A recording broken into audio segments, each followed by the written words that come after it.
Imagine you buy a $10 million condo on the 60th floor of a tall building with an amazing view of the Chicago skyline.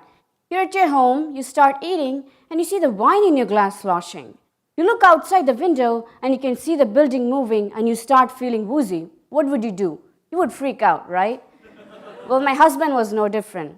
We were staying in a hotel in a tall building in Las Vegas, and one night he came running to me saying that, "Hey, let's get out of the room. I can feel the building move. I even saw the water in the toilet bowl moving." And I told him, "Calm down. The building is moving a little bit as it's a windy day. My research is about this, and I've even published papers about this, so trust me." You know what he asked? He asked, "Really? Are your papers peer-reviewed?" Nearly 47% of occupants in tall buildings suffer from motion sickness, not just homeowners. People who go to office suffer from nausea, tiredness, and fatigue.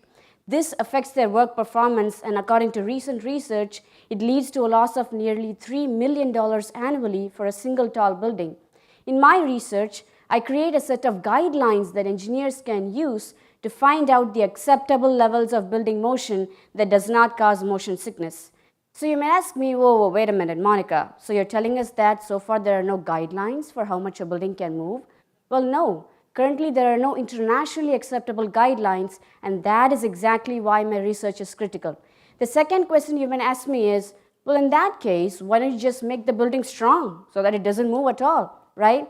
Okay, picture a piece of uncooked spaghetti in your hand standing straight up.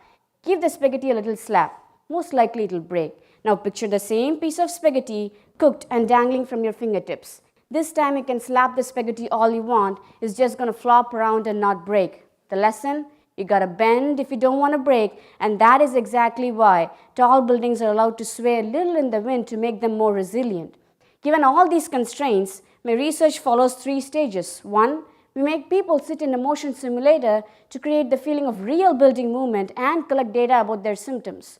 2, we've installed instruments on 6 major tall buildings in the world that give us real-time data about the building movement. And 3, with these data sets, I use machine learning techniques to formulate building movement guidelines that engineers can use to design tall buildings.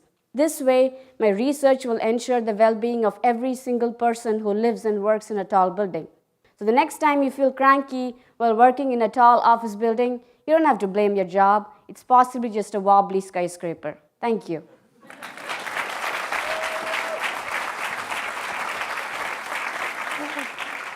Thank you, Monica. As it turns out, you're a Chinese food fanatic, and you have been to every Chinese restaurant in the South Bend area, including Niles. And Mishawaka. So here's the big question. What's your favorite restaurant, and what's your favorite dish? That's a tough one. I love anything that has tofu in it, but my favorite one is something called BHG, which is kind of like really authentic, which was introduced to me by my lab mates. BHG up in Granger, right? That's right. There you have it. Did you realize you were going to get restaurant recommendations tonight, too? That's a bonus. Thank you. Thank you.